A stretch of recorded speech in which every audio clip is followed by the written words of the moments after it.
Hey, what is going on, everybody? Welcome back to the YouTube channel. It's been 5 days since you've seen me. It's been kind of weird not doing like multiple videos throughout the week ever since the fantasy football season ended. But just like I mentioned, guys, I'm gonna be continuing my playoff preview videos. I'm gonna start with the first divisional round game, which is the Cincinnati Bengals traveling out or down to Tennessee to face the Titans on Saturday. Now this will be at 4:30 p.m. Eastern, so you can book that on your calendar so you don't miss this matchup. And I'm gonna go through this video just like I did in last week's wildcard preview videos. I'm gonna take a look at the quick look at the injury reports for this matchup, and then I'm gonna look at each team's offense versus the opposing team defense. So let's just go ahead and get into this video, starting with the injury reports. Now, the Bengals had a big loss from that win last week over the Raiders. Larry Ogunjobi, his season is officially over. They placed him on IR at the beginning of this week because of a foot injury that he suffered in that game. And for me personally, that's a huge loss for them.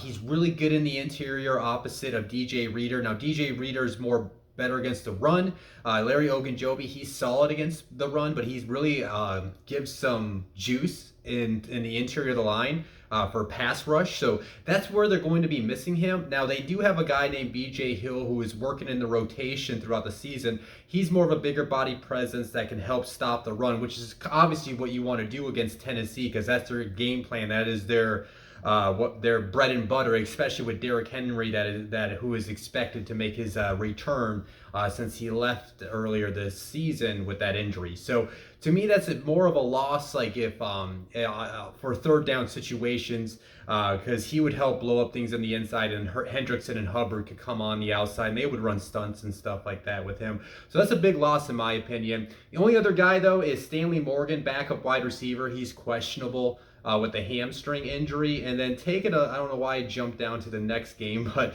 all right, there we go. Taking a look at the Titans injury report. Yes, I already kind of, let you guys know Derrick Henry is expected to play. Now, the decision is expected to come tomorrow. Any player that's on IR right now for these Saturday games, they have to be activated to the main roster by I think 4 p.m. Prior to the game day. So they have to make that decision tomorrow, but he's been practicing. I think it came out on Tuesday. He was cleared for contact. So everything I've heard and everything that's been reported, it sounds like Derrick Henry will be good to go for this game on Saturday. And then the Titans only have one other person that's listed on their injury report, which is Tier Tart. He's questionable with an ankle. He's more of a rotational piece that comes in during the first and second down running situations, third and short. So I'm assuming he'll play through it because he's questionable, but he's more of a, like I said, more of a rotational piece that will give some of those guys on the front a break on those first two downs. So let me just go ahead and get into this. I am going to take a look first at the Cincinnati Bengals offense versus that Tennessee Titans defense. Taking a look at the numbers for the Bengals. Total yards per game, like I mentioned last week, because some of this stuff I'm going to be repeating from last week as far as what they are. And obviously the Bengals, what they are is they're a team, that leans into the pass, as you can tell by these stats that you're looking at. But they don't really depend on the run. But like I said last week, what's weird is Joe Mixon finished in the year as a top 5 rusher. So it's kind of interesting as a team, though. They're 23rd in rushing at 102.5 yards a game. But they're going against the Tennessee defense, which is really good against the run. So this is going to be a game that Joe Burrow and that passing attack, which is their strength of the offense, is probably going to have to win them the game. As a whole, though, they average 361.5 yards a game. That's 13th in the NFL for the season. And then their passing yards a game is 259. That's 7th. That's top 10. So they're a top 10 passing attack.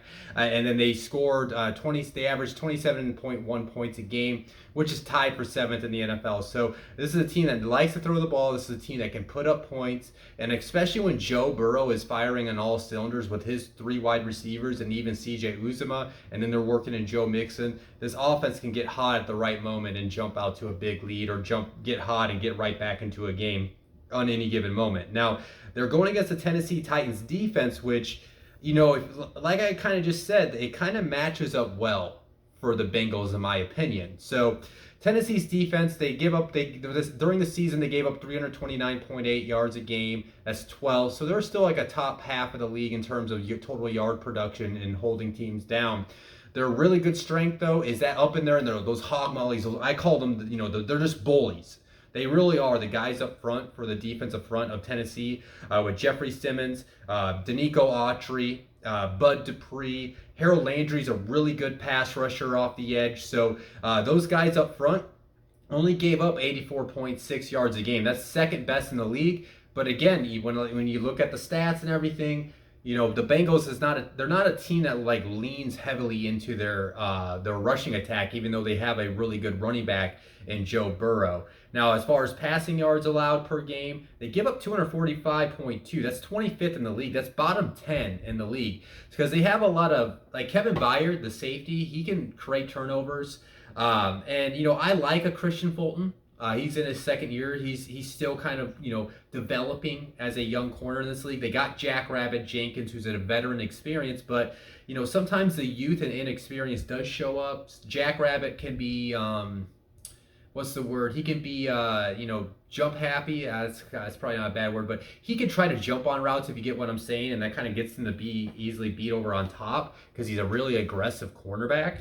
So it's going to be interesting to see how they match up, with the Jamar Chase, T. Higgins, and Tyler Boyd against that cornerback group. And then as far as points per game, though, what's really good about Tennessee's defense, which I think you can credit to the defensive front, they've only given up 20.8 points a game, which is tied for fifth in the league. So even though they kind of like give up passing yards, they're good against, total yardage, they really kind of hold down the fort when teams get closer to the red zone. So the way I look at it, though, is I think it's going to come down to how the interior of that offensive line can hold up against the Titans' defensive front four. I don't expect them to be dominant, right, again in the running attack. Where my concern is when they drop back to pass, because if Jeffrey Simmons and Nico Autry are just pushing the interior of that Bengals offensive line around, who has given up a lot of sacks to Joe Burrow, it could get ugly quick for that offense, and they can get out of rhythm. And then if they get out of rhythm, that's going to affect the entire game. And then if the Tennessee offense can start racking up points, and all of a sudden, the Titans are jumping out to a big lead early in this game. So I do, even though it's not their strength, I do think they need to try to maybe come out with, not establish the run up the middle, but maybe some quick running back screens, some quick wide receiver screens, kind of get the defensive front back on their heels. So that way they're not coming right after, right after Joe Burrow when he drops back to pass, because they need to give him as much time as possible. But, I trust Joe. He's playing so good, really good football right now. So is Jamar Chase in that offense. So I think they're going to have their struggles on drives, but I do think they can score at least three touchdowns in this game. I do think they're going to have to get to 4, though, if they want to win it, which they almost has basically averaged. But I do want to give Tennessee Titans defense some credit because of what they can do with those guys up front. So I'm going to go ahead and switch to the Tennessee offense against the Bengals defense.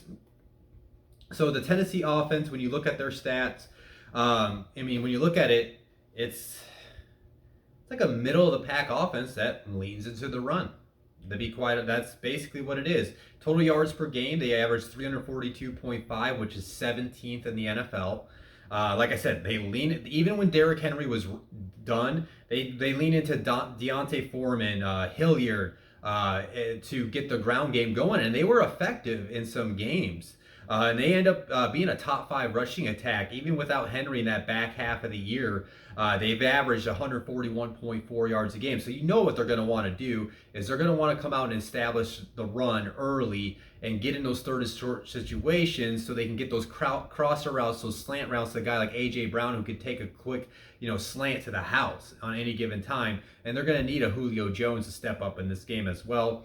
Now, their passing yards per game, Julio was out for most of the year. A.J. Brown missed some time. Ryan Tannehill was working with a hodgepodge of wide receivers throughout the season.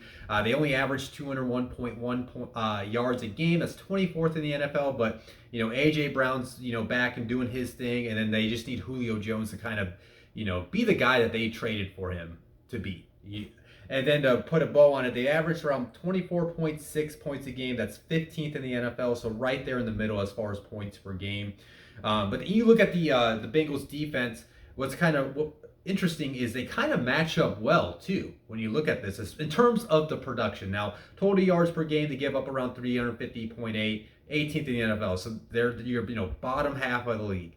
But they're really good against the run, only giving up 102.5 yards a game. That's fifth in the NFL. Now, like I said, Larry Ogunjobi not being in this game is going to affect that because he is, like I said, I do view him more as a better pass rusher in the interior, but he's still pretty good against the run. So that's something I'm kind of keeping my eye on.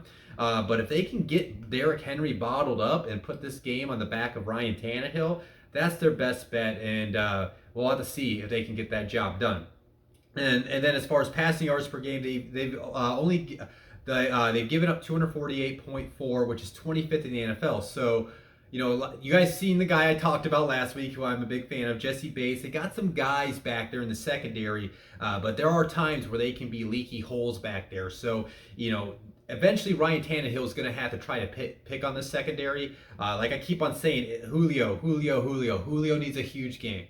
Like, he really does. And if he has a huge game, I could see that being the factor into why Tennessee ends up winning this at the end of the day. And then points per game, they average around 22.1, which is 17th in the NFL. So it does definitely feel like, I think Tennessee, for me, it's coming down to Derrick Henry, right? So, like, he's back, right? So if Derrick Henry is Derrick Henry, I think they're going to be able to come out, boom, bang them, and then eventually Derrick Henry will break one. But like I said, that Bengals defense is pretty good against the run. So at some point, they're going to have to get into that play action off to Derrick Henry. They're going to have to take a shot deep or two. They need to make sure A.J. Brown and Julio get a minimum of at least 8+ targets in this game, and make sure they feed those guys early to try to get them going, because if all of a sudden the Titans offense can come out and maybe kind of pick them apart in the air, guess what that's going to do? That's going to open up rushing lanes for Derrick Henry, and all of a sudden he's going to break off some chunk gains throughout the game. Now, I will say this. Foot injuries are very difficult for running backs. And I'm not trying to bring fantasy into this, but people that are, if you're watching this, you watched my fantasy show, you knew how I felt about players coming back from injuries. I always was kind of patient with those guys in the fantasy world. Obviously, you can't be patient in the real world when it's playoff time. But with that being said, there is that concern for me anyways. I'm not no doctor. They cleared him for contact, but the possible re-aggravation of the injury. And then what Derrick Henry is, he's like a one-cut back, right? So how effective will he be on that foot that he hurt? Is he going to be able to explode off that foot like he did prior to the injury? Is he going to be a little rusty, kind of feeling out the offensive line? He hasn't played football in 2 or 3 months since then. So that's where I'm wondering. I'm wondering if the Tennessee Titans offense is going to start slow in this game and then eventually kind of pick up steam towards the end of the first half before halftime, and then kind of come out rolling in the second half. I think they're going to eventually find themselves at some point in this game, and they're going to kind of, they can get to the 3 touchdown mark. Like I said, I think it's going to be that team that gets to 4 touchdowns, gets to 28+ points in this game, that wins that matchup. How I view it is, I think this is going to be like a game where I see the Bengals jumping out to an early lead. And then Titans are just a feisty team underneath Mike Vrabel, right? And then I think they're going to come up with maybe a timely turnover, and like towards the back end of maybe the beginning of the second half, back end of the first half, right after the Titans score their first touchdown. And that's going to help them kind of get some momentum, get back into the game. And then I think we're going to see like a 21-21 type of game when we get to the fourth quarter. And it's really going to come down to who gets the job done in crunch time. Well, you guys know I'm a Joe Burrow stan. I'm always going to trust that dude. I view these teams very evenly, and I'm not to discredit what Ryan Tannehill has done. He's rebounded his career in Tennessee. But when I view teams as evenly as this, I'm always going to lean towards the quarterback. And then when I look at these numbers, I think this matches up well for Cincinnati. So I think Cincinnati and Joe Burrow are going to find a way to win this game in the fourth quarter. I do think Tennessee takes a lead. There's like a 24-21 lead. And then Joe Burrow just marches. He's Joe Cool. He's composed. He marches his team down the field. He finds T. Higgins in the back of the end zone for the go-ahead touchdown. I'm picking the Bengals to win 28-24 on Saturday. So that is my first divisional round. I almost said wild card. My first divisional round preview video. So if you enjoyed this video, guys, as always, hit that like button. If you have not subscribed to my channel, please hit that subscribe button. I'm gonna be doing all these playoff previews throughout the playoffs, and then maybe we'll be doing some off-season content, and I'll for sure be doing draft content when it gets closer to the draft. I'm getting into my scouting as we speak. I'm getting all organized, and I'm gonna really dive into it here after this week. And then other than that, I will be back tonight, which is Thursday night. I'm gonna hop off here and get everything uploaded, and then I'm gonna record the 49ers versus Packers preview. So why don't I get off of here? I'll talk to you guys soon.